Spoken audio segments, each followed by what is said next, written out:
എൻ്റെ പേര് സജി. എൻ്റെ സ്ഥലം കൊല്ലം ജില്ലയിലെ പത്തനാപുരം തലവൂർ എന്നറിയപ്പെടുന്ന പ്രദേശത്താണ് ഞാൻ താമസിക്കുന്നത്. ഞാൻ 3 വർഷക്കാലം അബുദാബിയിൽ പ്രവാസ ജീവിതം നയിച്ച ഒരു വ്യക്തിയാണ്.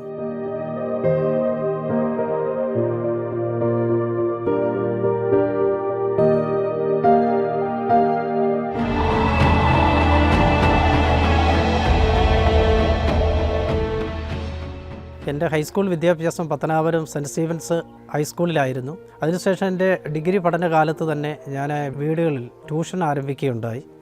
അതിനെ തുടർന്ന് തന്നെ പല വിദ്യാഭ്യാസ സ്ഥാപനങ്ങളിലും പാരൽ കോളേജുകളിൽ അധ്യാപകനായി സേവനം അനുഷ്ഠിച്ചിരുന്നു. അങ്ങനെ ഒരു 10-12 വർഷക്കാലം ട്യൂട്ടോറിയൽ അധ്യാപകനായി സേവനം അനുഷ്ഠിച്ചുകൊണ്ടിരുന്ന ഒരു കാലഘട്ടത്തിൽ 2005 എൻ്റെ സഹോദരൻ, അബുദാബിയിൽ ജോലി ചെയ്യുന്ന എൻ്റെ സഹോദരൻ എനിക്കൊരു വിസ തരപ്പെടുത്തി തരികയും ആ വിസയുടെ അടിസ്ഥാനത്തിൽ ഞാൻ അബുദാബിയിൽ ചെല്ലുകയും അവിടെ ഒരു കമ്പനിയിൽ ജോലിയിൽ പ്രവേശിക്കുകയും ചെയ്തു. ഒരു കൺസ്ട്രക്ഷൻ കമ്പനിയാണ്. ആ കൺസ്ട്രക്ഷൻ കമ്പനിയുടെ ലേബർ ക്യാമ്പിലാണ് ഞങ്ങൾക്ക് അക്കോമഡേഷൻ ഒരുക്കി തന്നത്.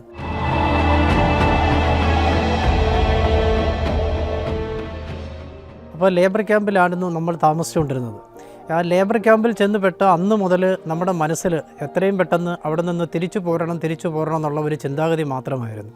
കാരണം ലേബർ ക്യാമ്പിൽ ഒരു തരത്തിലുള്ള ആളുകൾ മാത്രമല്ല, വ്യത്യസ്ത ഭാഷകളും വ്യത്യസ്ത ആചാരങ്ങളും വ്യത്യസ്ത സംസ്കാരങ്ങളും ഉള്ളതായ ആളുകൾ താമസിക്കുന്ന, അതുപോലെ തന്നെ നമുക്ക് പ്രാർത്ഥനാ സ്വാതന്ത്ര്യങ്ങളോ യാതൊരു തരത്തിലുള്ള സ്വാതന്ത്ര്യവും ഇല്ലാത്ത ഒരു മേഖലയാണ് ലേബർ ക്യാമ്പെന്ന് പറയുന്നത്. അവിടെ നമ്മുടെ ദൈവത്തെ വിളിക്കുന്നതിനോ അല്ലെങ്കിൽ നമുക്ക് ആരാധിക്കുന്നതിനോ ഒന്നും ഒരു സ്വാതന്ത്ര്യമില്ലാതെ വളരെയധികം ബുദ്ധിമുട്ടുന്ന ഒരു സാഹചര്യത്തിലാണ് ഈ ലേബർ ക്യാമ്പിലെ നമ്മുടെ താമസം. ഇത് നമ്മളെ ഏറെ ബുദ്ധിമുട്ടിക്കപ്പെടുകയുണ്ടായി. ഈ സന്ദർഭത്തിൽ ഞാൻ എന്നും എൻ്റെ സഹോദരനോട് പറയും, എനിക്കിവിടുത്തെ ജോലി മതിയാക്കി എനിക്ക് നാട്ടിൽ പോകണമെന്ന്.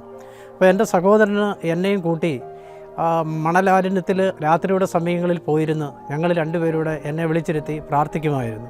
അങ്ങനെ നിരന്തരമായിട്ട് 1 മാസത്തോളം വൈകുന്നേര സന്ദർഭങ്ങളിൽ ഈ റൂമിൽ നിന്ന് ലേബർ ക്യാമ്പിൽ നിന്നും മണലാരണ്യത്തിലേക്ക് പോവുകയും അവിടെ പോയിരുന്ന് പ്രാർത്ഥിക്കുകയും ചെയ്തിരുന്നു. അതിലൂടെ ഒത്തിരി മനസ്സമാധാനം വീണ്ടെടുക്കാനെ കൊണ്ട് സാധിച്ചു. അങ്ങനെ തിരിച്ച് ഞങ്ങൾ പ്രാർത്ഥനയൊക്കെ കഴിഞ്ഞ് റൂമിൽ വന്ന് കിടന്നുറങ്ങും. പിറ്റേ ദിവസവും ഇങ്ങനെ പണിക്ക് പോകും. എന്നാലും പിറ്റേ ദിവസം ഇങ്ങനെ വീണ്ടും നമുക്ക് തിരിച്ച് നാട്ടിൽ പോകണം എന്നുള്ള ഒരു ചിന്ത മാത്രമാണ് നമ്മുടെ മനസ്സിൽ ഉരുത്തിരിഞ്ഞു വന്നത്. അങ്ങനെ 1 വർഷം കഴിഞ്ഞപ്പോൾ എൻ്റെ സഹോദരന് നാട്ടിലേക്ക് ജോലി മതിയാക്കി നാട്ടിലേക്ക് തിരിച്ചു പോരുകയും അപ്പം ഞാൻ അവിടെ ഒറ്റയ്ക്കാവുന്ന ഒരവസ്ഥയായി. അപ്പോൾ എൻ്റെ മാതാപിതാക്കളോ സഹോദരങ്ങളോ ചാർച്ചക്കാരോ ആരുമില്ലാത്ത ഒരവസ്ഥയിൽ എനിക്കവിടെ നിൽക്കുക എന്ന് പറയുന്നത് വളരെയധികം പ്രയാസമായി. അപ്പം ആ സന്ദർഭങ്ങളിൽ ഞാൻ ഏറ്റവും കൂടുതൽ ദൈവത്തിൽ ആശ്രയിക്കാൻ തുടങ്ങി. വചനം വായിക്കുവാനും പ്രാർത്ഥിക്കുവാനും ഒക്കെ കൂടുതൽ സമയം കണ്ടെത്തി.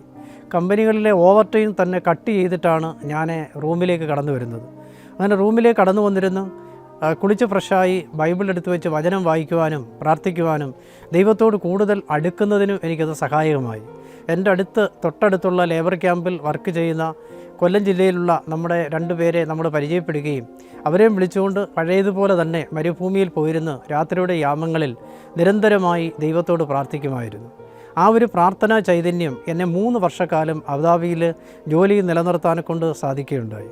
എൻ്റെ ജീവിതത്തിലെ ഏറ്റവും പ്രധാനപ്പെട്ട ഒരു അനുഭവം എന്ന് പറയുന്നത് എൻ്റെ പ്രവാസ ജീവിതത്തിലെ ഏറ്റവും പ്രധാനപ്പെട്ട ഒരനുഭവം 2006 ഡിസംബർ മാസത്തിൽ മാനവരാശിയുടെ രക്ഷയ്ക്ക് വേണ്ടി ബേഥലഹേമിലെ കാലിത്തൊഴുത്തിൽ പിറന്ന യേശു ക്രിസ്തുവിൻ്റെ ജനന തിരുനാൾ ഞാൻ ജോലി ചെയ്യുന്ന താമസിക്കുന്ന ലേബർ ക്യാമ്പിൽ ഒരു ക്രിസ്മസ് ആഘോഷം സംഘടിപ്പിക്കുവാനെ കൊണ്ട് എനിക്ക് സാധിക്കുകയുണ്ടായി. ക്രിസ്മസ് പരിപാടി നമ്മൾ ഗംഭീരമായി നടത്താനെ കൊണ്ട് നമ്മുടെ കൂടെ റൂമിൽ താമസിക്കുന്ന എൻ്റെ റൂമിൽ താമസിക്കുന്നതെന്ന് പറഞ്ഞാൽ മഹാരാഷ്ട്രക്കാർ താമസിക്കുന്നുണ്ട്, അതുപോലെ തന്നെ ബംഗാളികൾ താമസിക്കുന്നുണ്ട്, പിന്നെ മലയാളികൾ താമസിക്കുന്നുണ്ട്. ഇങ്ങനെ പലതരത്തിലുള്ള ആളുകളാണ് താമസിക്കുന്നത്. അപ്പോൾ ഒരു തരത്തിൽ നമുക്ക് പ്രാർത്ഥിക്കുന്നതിനോ അല്ലെങ്കിൽ നമ്മുടെ ക്രിസ്തീയപരമായിട്ടുള്ള ഒരു കാര്യത്തിന് ഒരു സ്വാതന്ത്ര്യമില്ലാത്ത ഒരു സാഹചര്യമാണ് ഈ ലേബർ ക്യാമ്പിലെ ജീവിതം എന്ന് പറയുന്നത്. അത് വളരെയധികം ബുദ്ധിമുട്ടെന്ന് പറഞ്ഞ ഒരു ജീവിതമാണ് ലേബർ ക്യാമ്പിലെ ജീവിതം എന്ന് പറയുന്നത്. അപ്പോൾ നമ്മളിങ്ങനെ നമ്മുടെ കൂട്ടുകാരോടെ, മലയാളികളായ നമ്മുടെ കൂട്ടുകാരോടെ, ക്യാമ്പിലുള്ള ആൾക്കാരോട് നമ്മൾ പറഞ്ഞൊരു ക്രിസ്മസ് ആഘോഷം നമുക്ക് സംഘടിപ്പിക്കണമെന്ന് പറയുകയും അങ്ങനെ നമ്മൾ നല്ല വിപുലമായ രീതിയിൽ മൈക്കൊക്കെ വെച്ച് ഞങ്ങളുടെ റൂമിൻ്റെ ഫ്രണ്ടിൽ സ്റ്റാറൊക്കെ ഇട്ട് മനോഹരമായ ഒരു ക്രിസ്മസ് ട്രീ ഡെക്കറേറ്റ് ചെയ്ത് ഏറ്റവും മനോഹരമായ രീതിയിൽ ഒരു ക്രിസ്മസ് ആഘോഷം സംഘടിപ്പിക്കാനിടയായി. ആ ക്രിസ്മസ് ആഘോഷത്തിൽ അതായത് നമുക്ക് വേണ്ടി ബേഥലഹേമിലെ കാലിത്തൊഴുത്തിൽ പിറന്ന യേശു ക്രിസ്തുവിൻ്റെ ആ പിറവിയുടെ സന്ദേശം ആ ക്യാമ്പിൽ മുഴുവൻ ഒരു മെസ്സേജായിട്ട് നൽകുവാൻ എനിക്ക് സാധിച്ചു എന്നുള്ളത് എൻ്റെ ജീവിതാനുഭവത്തിലെ ഏറ്റവും പ്രധാനപ്പെട്ട ഒരു സംഭവമായിട്ടാണ് ഞാൻ അതിനെ കാണുന്നത്.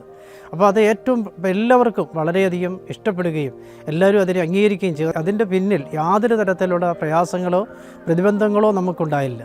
അപ്പോൾ എൻ്റെ നാട്ടിലെ ജീവിതത്തിൽ നിന്ന് നോക്കുമ്പോൾ നാട്ടിൽ നിന്ന് ദൈവത്തെ അറിയുന്നതിനേക്കാൾ ഉപരി എനിക്ക് ഏറ്റവും കൂടുതൽ ദൈവത്തെ അറിയാൻ സാധിച്ചത് ഈ 3 വർഷക്കാലത്തെ എൻ്റെ പ്രവാസ ജീവിതത്തിലാണ്. അപ്പം നമ്മുടെ ജീവിതത്തിൽ സഹനങ്ങളിലൂടെ നമ്മൾ കടന്നു പോകുമ്പോഴാണ് ഏറ്റവും കൂടുതലായിട്ട് നമുക്ക് ദൈവത്തെ അറിയാൻ സാധിക്കുന്നത്. നമുക്ക് ഓരോ ദിവസവും ഓരോ തരത്തിലുള്ളതായ ബുദ്ധിമുട്ടുകളും പ്രയാസങ്ങളും സഹനങ്ങളും വരുമ്പോൾ നമ്മൾ ഈശോയോട് ദൈവത്തോട് കൂടുതൽ അടുക്കുവാനെ കൊണ്ട് സാധിക്കും. ഞാനും നിങ്ങളും നമ്മുടെ വ്യക്തിപരമായ ജീവിതത്തിൽ നമ്മൾ മുന്നോട്ട് പോകുമ്പോൾ നമുക്ക് ചിലപ്പോൾ എല്ലാ സമൃദ്ധമായിട്ടുണ്ടാകുമ്പോൾ നമ്മുടെ ദൈവത്തെ അറിയാനെ കൊണ്ട് താല്പര്യം കാണിക്കത്തില്ല. അപ്പോൾ ഈ മരുഭൂമിയുടെ പ്രദേശത്ത് നമ്മൾ ഒറ്റപ്പെടുന്ന ഒരവസ്ഥയിൽ, നമുക്ക് പ്രാർത്ഥിക്കാൻ പോലും സ്വാതന്ത്ര്യമില്ലാത്ത ഒരവസ്ഥയിൽ നമുക്ക് ഏറ്റവും നമ്മളെ മുന്നോട്ട് നയിക്കുന്ന ശക്തി സർവശക്തനായ ദൈവം തമ്പുരാൻ, അല്ലെങ്കിൽ സർവശക്തനായ ദൈവം ആണെന്ന് ഉത്തമ ബോധ്യത്തോടു കൂടി ദൈവത്തെ അറിയുന്നതിനും ബൈബിൾ വായിക്കുന്നതിനും വചനം പങ്കുവയ്ക്കുന്നതിനും ഒക്കെ എന്നെ സഹായിക്കുകയുണ്ടായി.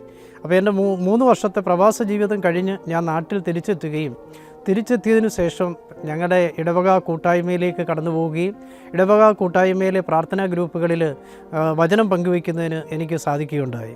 അങ്ങനെ ദൈവനാമത്തിൽ ജീവിക്കുന്നതിനും ദൈവിക കാര്യങ്ങളിൽ വളരെയധികം വ്യഗ്രതയോടുകൂടി മുന്നോട്ട് പോകുന്നതിനും എന്നെ സഹായിച്ചു. അപ്പോൾ എൻ്റെ 3 വർഷക്കാലത്തെ പ്രവാസ ജീവിതത്തിലെ ദൈവികമായ ഇടപെടൽ കൊണ്ടാണ് എനിക്ക് ഒരുപാട് തരത്തിലുള്ള നേട്ടങ്ങൾ, ഭൗതികമായും ആത്മീയമായും ഒരുപാട് നേട്ടങ്ങൾ കൈവരിക്കാനെ കൊണ്ട് എനിക്ക് സാധിച്ചിട്ടുള്ളത്.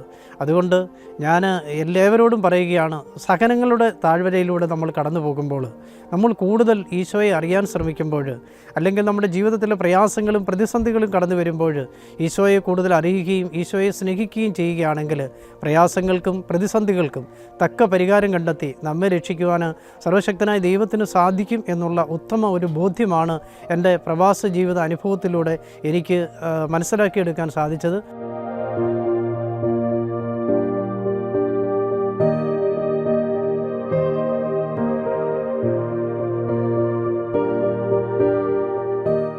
ഞാൻ അനുഭവിച്ച പ്രവാസ ലോകത്തെ ഒറ്റപ്പെടലെന്ന് പറയുമ്പോൾ, അപ്പോൾ ഒരു 2 വർഷം കഴിഞ്ഞപ്പോൾ എൻ്റെ മാതാവിന് സുഖമില്ലാതായ ഒരവസ്ഥ.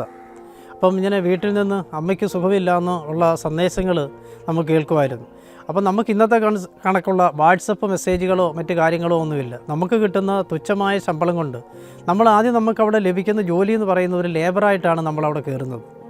അപ്പോൾ ഒരു ലേബറിന് അനുഭവിക്കേണ്ടി വരുന്നതായ ബുദ്ധിമുട്ടുകളും കഷ്ടപ്പാടുകളും നമുക്ക് ഏവർക്കും അറിയാവുന്നതാണ്. അപ്പം ഈ തുടർച്ചയായിട്ട് നമുക്കവരെ ഫോൺ ചെയ്തതിനോ അല്ലെങ്കിൽ അവരുമായിട്ട് സംസാരിക്കുന്നതിനോ ഒന്നും നമുക്ക് കഴിയാത്ത ഒരു സാഹചര്യം. അപ്പോൾ തികച്ചും ഒറ്റപ്പെട്ടു പോയ ഒരവസ്ഥ, നമുക്ക് ആരുമില്ല എന്നുള്ള ഒരു തോന്നൽ നമ്മുടെ ഉള്ളിൻ്റെ ഉള്ളിൽ കടന്നു വരികയാണ്. അപ്പോൾ ആരുമില്ലാത്ത ഒരു സാഹചര്യത്തിൽ നമ്മളെ വഴി നടത്താൻ, നമുക്ക് കൂടെ നിൽക്കാൻ, നമുക്ക് ശക്തി പകരാൻ കഴിയുന്ന നമ്മുടെ ശക്തനായ ഒരു വ്യക്തിയാണ് യേശു ക്രിസ്തു, അല്ലെങ്കിൽ നമ്മുടെ രക്ഷകനായ ദൈവം. അപ്പോൾ ആ ഒരു ബോധ്യം നമ്മളിൽ ഉണ്ടാക്കിയെടുത്തു. കാരണം ഈ വെള്ളിയാഴ്ച ദിവസം മിക്കപ്പോഴും നമുക്ക് ഡ്യൂട്ടി ഉള്ളത് കൊണ്ട്, നമ്മുടെ അടുത്ത് ദേവാലയങ്ങളില്ലാത്തത് കൊണ്ടും നമുക്ക് ഈ ആരാധനയ്ക്ക് പോകുന്നതിന് ഒരു തടസ്സം നേരിടുകയുണ്ടായി. നമ്മുടെ അടുത്തെങ്കിലും ദേവാലയമില്ല. അപ്പം നമ്മൾ നയാ മുസഫ എന്നറിയപ്പെടുന്ന സ്ഥലത്താണ്. അപ്പം അവിടെ ഉണ്ടെന്ന് പറയുന്നത് നമ്മുടെ ക്യാമ്പിൽ നിന്നും കുറച്ച് അകലെയായിട്ടാണ് ഒരു മർത്തോമാ സഭ. അവിടെയാണ് നമ്മൾ അവസരം കിട്ടുമ്പോഴൊക്കെ ആ സഭയിൽ ആരാധനയ്ക്കായി നമ്മൾ പോവുകയും അവിടെ ആരാധനയിൽ പങ്കെടുക്കുകയൊക്കെ ചെയ്തത്. ഈ ഒറ്റപ്പെടലിൻ്റെ ഇടയിൽ ഈ ആരാധനയിൽ നമ്മൾ പങ്കെടുക്കുമ്പോൾ നമുക്ക് ഒത്തിരി ആത്മീയമായ ഉണർവും മാനസികമായ സന്തോഷവും നമുക്ക് വീണ്ടെടുക്കാൻ സാധിക്കും. അപ്പോൾ ലേബർ ക്യാമ്പിൻ്റെ ജീവിതം എന്ന് പറയുന്നത് ഒരുപാട് പ്രതിസന്ധികളിലൂടെയുള്ള ജീവിതമാണ്. അപ്പോൾ വ്യത്യസ്തങ്ങളായ ഭാഷ സംസാരിക്കുന്ന നമ്മുടെ റൂമിൽ നമുക്ക് ഒന്ന് പ്രാർത്ഥിക്കാനേ സാധിക്കുകയില്ല. അതായത് നമ്മുടെ റൂമിൽ നമുക്ക് ഒന്ന് ബൈബിൾ വായിക്കാൻ പറ്റത്തില്ല. കാരണം നമ്മൾ ബൈബിൾ വായിക്കുമ്പോഴായിരിക്കും ഒരാൾ ടി വി വെക്കുന്നത്, ഒരാൾ ടി വി വെക്കുമ്പോഴായിരിക്കും വേറൊരാൾ മൊബൈൽ വെക്കുന്നത്, അപ്പോൾ വേറൊരാൾ മൊബൈൽ വെക്കുമ്പോഴായിരിക്കും വേറൊരാൾ കുപ്പി പൊട്ടിച്ച് മദ്യപിക്കുന്നത്. അങ്ങനെ പല ദുസ്സഹമായ ഒരു സാഹചര്യമാണ് ലേബർ ക്യാമ്പിൻ്റെ ജീവിതം എന്ന് പറയുന്നത്. അപ്പോൾ യാതൊരു തരത്തിലും നമുക്ക് ഒരാത്മീയ അന്തരീക്ഷം ക്രിയേറ്റ് ചെയ്യാൻ പറ്റാത്ത ഒരു സ്ഥലമാണ് ലേബർ ക്യാമ്പ്. അതുകൊണ്ടാണ് നമ്മൾ അവിടെ നിന്നൊന്ന് മാറി മരുഭൂമിയുടെ പ്രദേശത്തേക്ക്, മണലാരണ്യങ്ങളിലേക്ക് പോയി ഈശോയോട് ചേർന്ന് നിന്നുകൊണ്ട് നമുക്ക് പ്രാർത്ഥിക്കാൻ സഹായിക്കുന്നത്. നമ്മുടെ ബുദ്ധിമുട്ടുകളിലും നമ്മുടെ കഷ്ടപ്പാടിലും കണ്ണുനീരൊഴുക്കി ദൈവസന്നദ്ധിയിൽ നമ്മൾ പ്രാർത്ഥിച്ച് ഞാൻ ദൈവസന്നിധിയിൽ കണ്ണുനീരൊഴുക്കി എന്ന് ദൈവത്തെ നിലവിളിച്ച് പ്രാർത്ഥിച്ചിട്ടുണ്ടോ അവിടെ ദൈവം പ്രവർത്തിച്ചിട്ടുണ്ട്. മനമൊരുകുന്നവർക്ക് യഹോവ സമീപസ്ഥനാണെന്ന് പറയുന്നത് പോലെ നമുക്കൊക്കെയും നമ്മുടെ പറഞ്ഞിരിക്കുന്ന പ്രയാസങ്ങളിലും പ്രതിസന്ധി ഘട്ടങ്ങളിലും നമ്മോടൊപ്പം നമ്മളെ കൈപിടിച്ച് നടത്തുവാൻ സർവശക്തനായ ദൈവം നമ്മുടെ കൂടെയുണ്ട്. അപ്പം പ്രവാസ ജീവിതത്തിൽ ഇതുപോലെ ഒരുപാട് ബുദ്ധിമുട്ടുകൾ അനുഭവിക്കുന്ന, അതുപോലെ തന്നെ പറഞ്ഞിരിക്കുന്ന ഈ ആത്മീയമായ ബുദ്ധിമുട്ടുകൾ, ആത്മീയമായ ഒരു ഉണർവ് ഇല്ലാത്ത തരത്തിൽ ജീവിക്കുന്ന ഒരുപാട് പേരുണ്ട്. അവരൊക്കെ ദൈവസന്നിധിയിൽ ഒറ്റയ്ക്കുള്ള സന്ദർഭങ്ങളിൽ നിന്ന് പ്രാർത്ഥിക്കുകയും ധ്യാനിക്കുകയും ചെയ്യുകയാണെങ്കിൽ ഒത്തിരി നല്ല സന്തോഷവും ആത്മീയമായ വരദാനങ്ങളും നേടിയെടുക്കാനെ കൊണ്ട് സാധിക്കും എന്നുള്ളതാണ് ഈ അവസരത്തിൽ എനിക്ക് പറയുവാനുള്ളത്.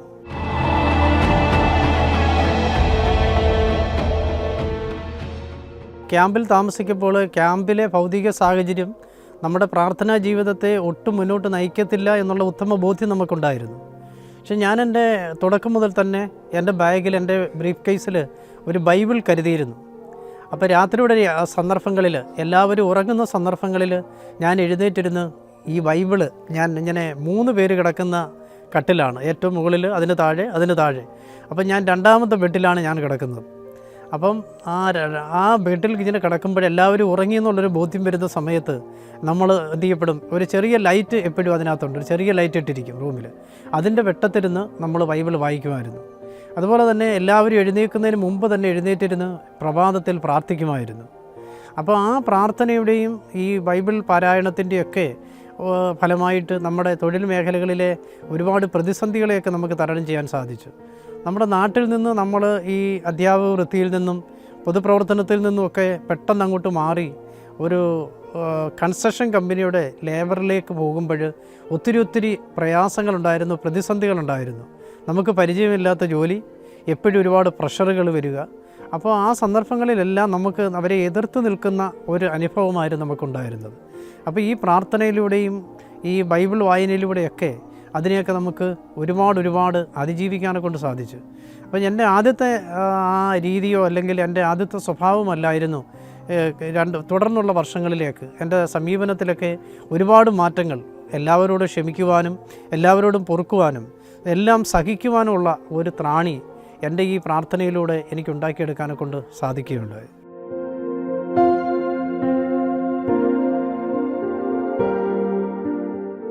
ഇപ്പോൾ പ്രവാസ ജീവിതത്തിന് മുൻപ് ഞാൻ നാട്ടിലായിരുന്നപ്പോൾ ഞാനൊരു മലങ്കര കത്തോലിക്ക വിശ്വാസിയാണ്. അപ്പോൾ എനിക്ക് എല്ലായ്പ്പോഴും പള്ളിയിൽ പോകുന്നതിനും എല്ലാ ഞായറാഴ്ചകളിലും ശുശ്രൂഷകളും വിശുദ്ധ കുർബാനയിലും ഒക്കെ പങ്കെടുക്കുന്നതിനുള്ള സ്വാതന്ത്ര്യവും സമയവും എല്ലാം നമുക്കുണ്ടായിരുന്നു. പക്ഷെ അതൊക്കെ ഉണ്ടായിരുന്നെങ്കിൽ പോലും നമുക്ക് ദൈവത്തോട് കൂടുതൽ അടുക്കുന്നതിന് നമുക്ക് കഴിഞ്ഞിട്ടില്ല. ദൈവത്തോട് കൂടുതൽ അടുക്കുന്നതിന് നമ്മളെ സഹായിച്ചതെന്ന് പറഞ്ഞാൽ ഈ മരുഭൂമിയിലെ വാസമാണ്. കാരണം മരുഭൂമിയിൽ നമുക്ക് ഭയങ്കരമായ ഒറ്റപ്പെടലായിരുന്നു. അപ്പോൾ നമ്മളെ സഹായിക്കാൻ ആരുമില്ല, നമ്മുടെ സഹോദരങ്ങളില്ല, മാതാപിതാക്കളില്ല. അങ്ങനെ ആരുമില്ലാത്ത ഒരു സാഹചര്യത്തിൽ ഒരു ഒറ്റപ്പെടലിലൂടെയാണ് നമ്മൾ ദൈവത്തോട് കൂടുതൽ അടുക്കുന്നത്. അപ്പോൾ എന്ന് പറഞ്ഞാൽ നമ്മൾ പൂർണ്ണമായി ദൈവത്തിൽ ആശ്രയിച്ചെങ്കിൽ മാത്രമേ നമുക്കിവിടെ മുന്നോട്ട് പോകാൻ സാധിക്കൂ എന്നുള്ളതായൊരു ബോധ്യം നമ്മുടെ ഉണ്ടായി. അങ്ങനെയാണ് നമ്മൾ ബൈബിൾ നല്ല രീതിയിൽ ബൈബിൾ വായിക്കാനും, ബൈബിൾ വായിക്കാതിരുന്നു എന്നുള്ളതല്ല, ബൈബിളിൻ്റെ ആഴങ്ങളിലേക്ക് ഇറങ്ങിച്ചെന്ന് നമുക്കത് മനസ്സിലാക്കുന്നതിനും അതുപോലെ തന്നെ ഈ ദൈവത്തോട് കൂടുതൽ അടുക്കുന്നതിനും, ഈ നാട്ടിനേക്കാൾ ഏറ്റവും കൂടുതൽ ദൈവത്തോട് കൂടുതൽ അടുക്കുന്നതിനും ദൈവികമായ ആ കൃപ ഏറ്റവും കൂടുതൽ ലഭിച്ചതും ഈ പ്രവാസ ജീവിത കാലഘട്ടത്തിൽ. അതെൻ്റെ ഏറ്റവും വലിയൊരു അനുഭവമായിട്ട് അല്ലെങ്കിൽ ഏറ്റവും വലിയൊരു നേട്ടമായിട്ട് തന്നെയാണ് ആ പ്രവാസ കാലഘട്ടത്തെ ഞാൻ ഓർക്കുന്നത്.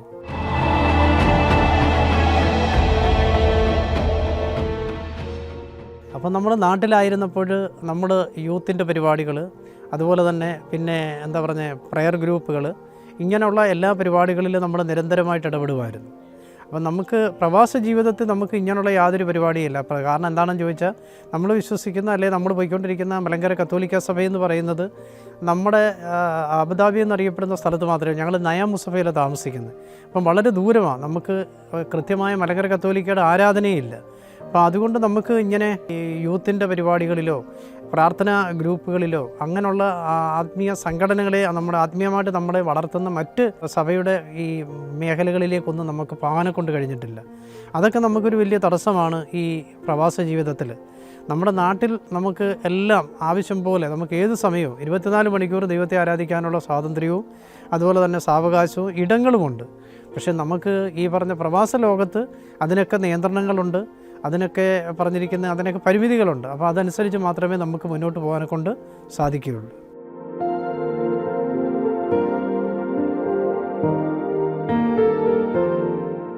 എൻ്റെ പ്രവാസ ജീവിത കാലഘട്ടത്തിൽ നമ്മൾ ഇന്നത്തെ കണക്ക് വാട്സപ്പ് വഴി അല്ലാതെ ഒരു മെസ്സേജ് സന്ദേശങ്ങളൊന്നും അല്ലായിരുന്നു. എല്ലാം ലെറ്ററിലൂടെ ആയിരുന്നു നമ്മൾ അവരെ വിവരങ്ങൾ അറിയിച്ചുകൊണ്ടിരുന്നത്. അപ്പോൾ എൻ്റെ മാതാപിതാക്കളുടെ പ്രാർത്ഥന, മാതാപിതാക്കളുടെയും സഹോദരങ്ങളുടെയൊക്കെ പ്രാർത്ഥന എൻ്റെ പ്രവാസ ജീവിതത്തെ ഏറ്റവും കൂടുതൽ എന്നെ സഹായിക്കുകയുണ്ടായി. കാരണം അവരുടെ ആത്മീയമായ കാഴ്ചപ്പാടും ആത്മീയമായ ജീവിത രീതിയുമാണ് ഞങ്ങളെയും ദൈവവിശ്വാസത്തിൽ നിലനിർത്തിക്കൊണ്ടു പോകുന്നത്. അവർ തീക്ഷ്ണമായി ഞങ്ങൾക്ക് വേണ്ടി, മക്കൾക്ക് വേണ്ടി പ്രാർത്ഥിക്കുമായിരുന്നു. അങ്ങനെ മിക്കപ്പോഴും ഞങ്ങളുടെ പ്രയാസങ്ങളും ബുദ്ധിമുട്ടുകളൊന്നും നമ്മൾ അറിയിക്കാതെ എല്ലാം മനസ്സിലൊതുക്കി നമ്മൾ വെച്ചുകൊണ്ടാണ് ഇവിടെ ഞങ്ങൾക്കെല്ലാവർക്കും സുഖം തന്നെ എന്നും പറഞ്ഞുകൊണ്ടാണ് നമ്മൾ കത്തയക്കുന്നത്. പക്ഷേ അത് കേൾക്കുമ്പോഴും അവർക്കും വിചാരിക്കും സുഖമാണ്, സന്തോഷമാണെന്ന്. പക്ഷേ ഈ നമ്മൾ അനുഭവിക്കുന്ന ഈ പ്രയാസങ്ങളും ബുദ്ധിമുട്ടുകളും അവരെയും കൂടെ അറിയിച്ച് ബുദ്ധിമുട്ടിക്കണ്ട എന്ന് മനസ്സിലാക്കുന്നതിന് വേണ്ടിയാണ് നമ്മൾ സന്തോഷത്തോടെ ജീവിക്കുന്നു എന്ന് നമ്മളവരെ അറിയിക്കുന്നത്. അപ്പോൾ അവർ ഓരോ സന്ദർഭങ്ങളിലും അവരുടെ പ്രാർത്ഥന നമ്മുടെ മുന്നോട്ടുള്ള വളർച്ചയ്ക്കും മുന്നോട്ടുള്ള പുരോഗതിക്കും ഒത്തിരി സഹായകമായിട്ടുണ്ട്.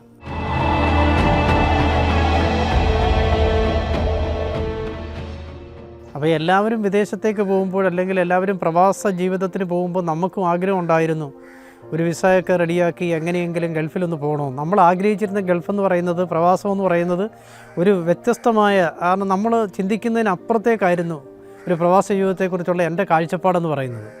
പക്ഷേ അവിടെ ചെന്ന് കഴിഞ്ഞപ്പോഴാണ് പ്രവാസ ജീവിതം ഇതാണെന്ന് മനസ്സിലാക്കുന്നത്.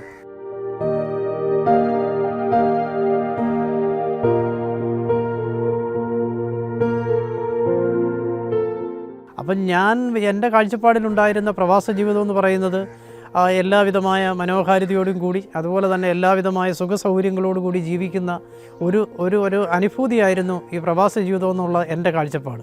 പക്ഷെ അവിടെ ചെന്നപ്പോഴാണ് നമ്മൾ അറിയുന്നത് മണലാരണ്യത്തിൽ ആരുമില്ലാത്ത, അതാ പറഞ്ഞിരിക്കുന്ന കുറച്ച് മനുഷ്യർ മാത്രം, ഇങ്ങനെ ഒന്നുമില്ല. നമ്മൾ അത്ഭുതപ്പെട്ടു പോയി. നമുക്ക് എന്ന് പറഞ്ഞാൽ ഒരു തരത്തിലും മുന്നോട്ട് പോകാൻ പറ്റാത്ത ഒരു സാഹചര്യം. കാരണം നമ്മൾ കണ്ടതിനേക്കും തികച്ചും വ്യത്യസ്തമായ ഒരു രീതിയാണ് നമുക്ക് അവിടെ കാണാൻ സാധിച്ചത്. വെളുപ്പിനെ 4 മണിക്ക് നമ്മൾ എഴുന്നേൽക്കുന്നു, നമ്മൾ പോകുന്നു, നമ്മൾ പെട്ടെന്ന് ഡ്രസ്സൊക്കെ ചേഞ്ച് ചെയ്യുന്നു, വണ്ടി വരുന്നു, പോകുന്നു. അതുപോലെ തന്നെ വൈകുന്നേര സമയങ്ങളിൽ നമ്മൾ രാത്രിയിൽ 10 മണിക്കൊക്കെ വരുന്നു, പെട്ടെന്ന് നമ്മുടെ ഡ്രസ്സ് എന്ന് പറയുക കൊണ്ടുപോകാനുള്ള കവറുകളും മറ്റ് വസ്ത്രങ്ങളൊക്കെ നമ്മൾ കഴുകി ഉണക്കുന്നു, നമ്മൾ ആഹാരം കഴിക്കുന്നു, കിടന്നുറങ്ങുന്നു. നമുക്ക് പിന്നെ യാതൊരു ചിന്തയും, വേറെ ഒന്നുമായിട്ട് യാതൊരു ബന്ധങ്ങളുമില്ല, പുറം ലോകവുമായിട്ട് നമുക്ക് യാതൊരു ബന്ധവുമില്ല. എന്ത് നടക്കുന്നു എന്തറിയുന്നില്ല. ജോലി റൂം. ഇതിനിടയിൽ കൂടിയാണ് നമ്മൾ എന്ത് ചെയ്യപ്പെടുന്നത്, നമ്മൾ ദൈവികമായ നമ്മുടെ ദൈവത്തെ കണ്ടെത്തുന്നതിനും ദൈവവുമായിട്ട് കൂടുതൽ അടുക്കുന്നതിനുമൊക്കെ നമ്മൾ സമയം കണ്ടെത്തി ആത്മീയമായി നമ്മൾ മുന്നേറാനെ കൊണ്ട് ഈ പ്രവാസ ലോകത്ത് നമ്മൾ ശ്രമിച്ചത്.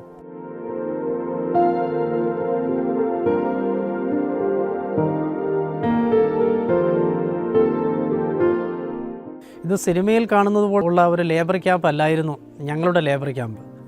ഞങ്ങളുടെ ലേബർ ക്യാമ്പിൽ കോഴിക്കോട് മലയാളികളാണ് ഭക്ഷണം വെച്ചുകൊണ്ടിരുന്നത്. നമുക്കിഷ്ടമായ ഭക്ഷണം, നമുക്ക് ഭക്ഷണം അവിടെ വെക്കേണ്ട, അവർ വെച്ച് നമുക്ക് തരുമായിരുന്നു. നമ്മൾ പാത്രവുമായിട്ട് നമ്മുടെ ജോലി കഴിഞ്ഞ് വരുമ്പോൾ ടേബിളിൻ്റെ അടുത്ത് നമ്മൾ പാത്രം കൊണ്ട് വെക്കുമ്പോൾ നമുക്ക് ഭക്ഷണം കിട്ടും. അത് നമുക്ക് വ്യത്യസ്തമായ മെനു, അതായത് ഇന്ന് മീനോ നാളെ ചിക്കന്, അടുത്ത ദിവസം എന്ന് പറഞ്ഞ മട്ടന്, ഇങ്ങനെ വ്യത്യസ്തങ്ങളായ കറികളായിരുന്നു നമുക്ക് ഭക്ഷണമായിട്ട് ലഭിച്ചിരുന്നത്. അപ്പോൾ അതുപോലെ അങ്ങനെ നമുക്കൊരു എന്ന് പറഞ്ഞാൽ ഭക്ഷണത്തിൻ്റെ കാര്യത്തിൽ ലേബർ ക്യാമ്പിൽ നമുക്ക് യാതൊരു ബുദ്ധിമുട്ടുകളും അനുഭവപ്പെട്ടിട്ടില്ല. പിന്നെ ഈ പറയുന്ന എല്ലാ തരത്തിലുള്ള ആൾക്കാർ ലേബർ ക്യാമ്പിൽ പല ദിവസവും വഴക്കും വയ്യാവേലിയൊക്കെ പല ദിവസവും ഉണ്ടാകാറുണ്ട്. അപ്പം ഇതിനിടയിൽ കൂടാണ് നമ്മൾ എന്ത് ചെയ്യപ്പെടുന്നത്, ഈ സമയം കണ്ടെത്തി നമ്മൾ ഈ ഭക്ഷണം കഴിച്ച് നമ്മുടെ സമയം കണ്ടെത്തി ദൈവത്തെ ആരാധിക്കുന്നതിനൊക്കെ നമ്മൾ തയ്യാറാകുന്നത്.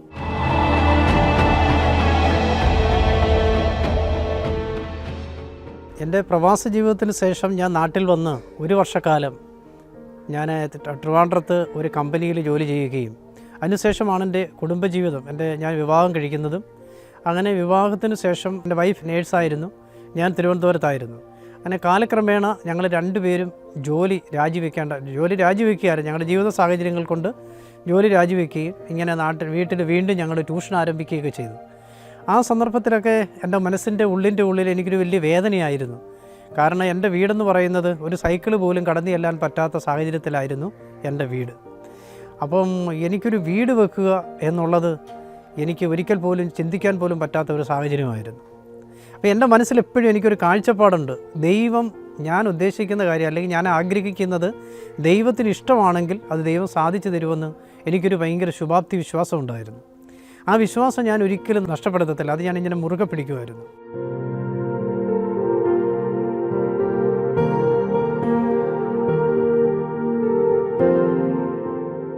പല ദിവസങ്ങളിൽ നമ്മളിങ്ങനെ പ്രാർത്ഥിക്കുന്ന സന്ദർഭങ്ങളിൽ ദൈവത്തോട് നമ്മൾ പറയുമായിരുന്നു, കർത്താവേ, ഒരു വീടിൻ്റെ ആവശ്യമുണ്ട്, അത് എങ്ങനെ സാധ്യമാക്കി തരും, എന്നിങ്ങനെ സാധ്യമാക്കി തരുമെന്ന്. അല്ലെങ്കിൽ ഒരിക്കലും നടക്കാൻ പറ്റാത്ത ഒരു സാഹചര്യത്തിലാണ്.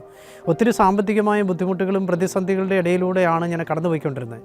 ആ സന്ദർഭത്തിൽ നമുക്കൊരു വീട് എന്ന് പറഞ്ഞാൽ ഒരു സൈക്കിൾ പോലും നമ്മുടെ വീട്ടിലേക്ക് വരത്തില്ല. ഒരു വിജനമായ സ്ഥലത്തായിരുന്നു നമ്മൾ താമസിച്ചുകൊണ്ടിരുന്നത്.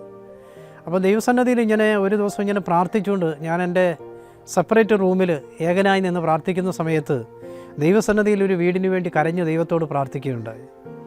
ഞാൻ കരഞ്ഞ് എൻ്റെ നാവ് അണ്ണാക്കൂട് പറ്റിയെന്ന് വിശുദ്ധ ബൈബിൾ പറയുന്നത് പോലെ എൻ്റെ പറഞ്ഞിരിക്കുന്ന എൻ്റെ തുണി വരെ, ഞാൻ ഇട്ടിരുന്ന ഡ്രസ്സ് വരെ കണ്ണുനീര് കൊണ്ട് എന്ത് ചെയ്യപ്പെട്ടു, എൻ്റെ വേദനയുടെ കണ്ണുനീര് കൊണ്ട് എന്ത് ചെയ്യപ്പെട്ടു നനഞ്ഞു പോയി. കാരണം അത്രമാത്രം ദൈവത്തോട് ഞാൻ കരഞ്ഞ് പ്രാർത്ഥിക്കുകയുണ്ടായി ഒരു വീടിന് വേണ്ടി.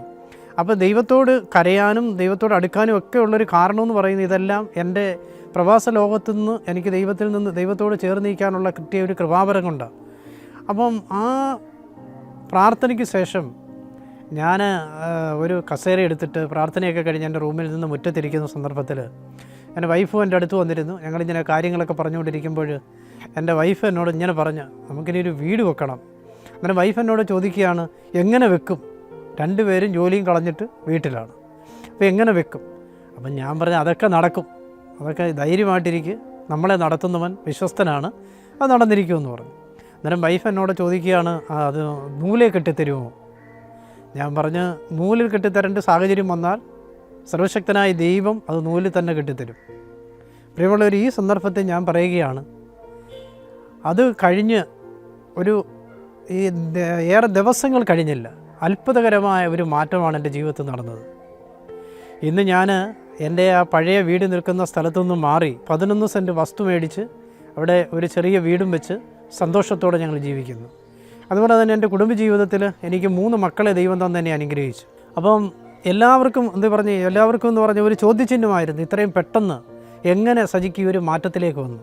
അപ്പം ദൈവത്തെ വിളിക്കുന്നവർക്ക് ദൈവം അത്ഭുതങ്ങൾ നടത്തും, അല്ലെങ്കിൽ അത്ഭുതങ്ങൾ ചെയ്യാൻ ശക്തനായ ദൈവമാണ് എന്നുള്ളൊരു ബോധ്യമാണ്. അത് മറ്റുള്ളവരിൽ എൻ്റെ ഒരു അനുഭവ സാക്ഷ്യം കൂടിയാണിത്. അപ്പം എൻ്റെ മാതാപിതാക്കൾ, പ്രത്യേകിച്ച് എൻ്റെ അമ്മ ഈ ലോകത്തുനിന്ന് വേർപെട്ടിട്ട് 18 വർഷമായി. അപ്പോൾ എൻ്റെ അമ്മയുടെ പ്രാർത്ഥന, അതായത് പ്രഭാതത്തിലും സന്ധികളിലും എൻ്റെ അമ്മ ഇരുന്ന് പ്രാർത്ഥിക്കുന്ന സന്ദർഭം ഞങ്ങളെ വിളിച്ചിരുത്തി പ്രാർത്ഥിപ്പിക്കുമായിരുന്നു. അപ്പോൾ അതിരാവിലെ അമ്മ വിളിച്ച് നമ്മളെ എഴുന്നേൽപ്പിച്ച് ഒരു പായിട്ട് അവിടെ വിളിച്ചിരുത്തി അമ്മ പ്രാർത്ഥിക്കുമായിരുന്നു, ഞങ്ങളെല്ലാം കൂട്ടിരുത്തി. അപ്പോൾ ഞങ്ങളുടെ അമ്മയുടെ മരണത്തിന് ശേഷവും അതേ പാത ഞങ്ങളുടെ പിതാവ് പിന്തുടരുകയുണ്ടായി. ഇന്ന് 91 വയസ്സുണ്ടെങ്കിലും ഇന്നും പുള്ളി ഞങ്ങളെ എല്ലാവരോടും ഒരുമിച്ച് കൂട്ടി പ്രാർത്ഥനയുടെ ലോകത്തേക്ക് ഞങ്ങളെ മുന്നോട്ട് നയിക്കുന്നതിന് എന്നും അതൊരു ചിട്ടയാണ്. എല്ലാ ദിവസവും പ്രാർത്ഥിച്ച് ദൈവസന്നിധിയിൽ നമ്മുടെ പ്രയാസങ്ങളും പ്രതിസന്ധികളും ദൈവത്തോട് പങ്കുവയ്ക്കണം. എന്നാൽ മാത്രമേ നമുക്ക് ദൈവികമായ കൃപാവരങ്ങൾ നേടിയെടുക്കാനെ കൊണ്ട് സാധിക്കുകയുള്ളൂ. അപ്പം ദൈവം നമ്മെ അങ്ങനെ നല്ല രീതിയിൽ നല്ലൊരു കുടുംബജീവിതം, സമാധാനപൂർണ്ണമായൊരു കുടുംബജീവിതത്തിലൂടെ നമ്മളെ നയിക്കുന്നു. നമുക്ക് നല്ല 3 കുഞ്ഞുങ്ങളെ, തലമുറകളെ നമ്മളെ അനുഗ്രഹിച്ചു. സമാധാനമുള്ള ഒരു കുടുംബജീവിതം നമുക്ക് തന്ന് നമ്മൾ ആഗ്രഹിച്ചതിനപ്പുറം ഭൗതികമായിട്ടും ആത്മീയമായിട്ടും നമ്മളെ മുന്നോട്ട് നയിക്കുവാൻ സർവശക്തനായ ദൈവം ഞങ്ങൾക്കിടയാക്കിയിട്ടുണ്ട് എന്നുള്ളത് ഞാൻ ഈ അവസരത്തിൽ പറയുകയാണ്.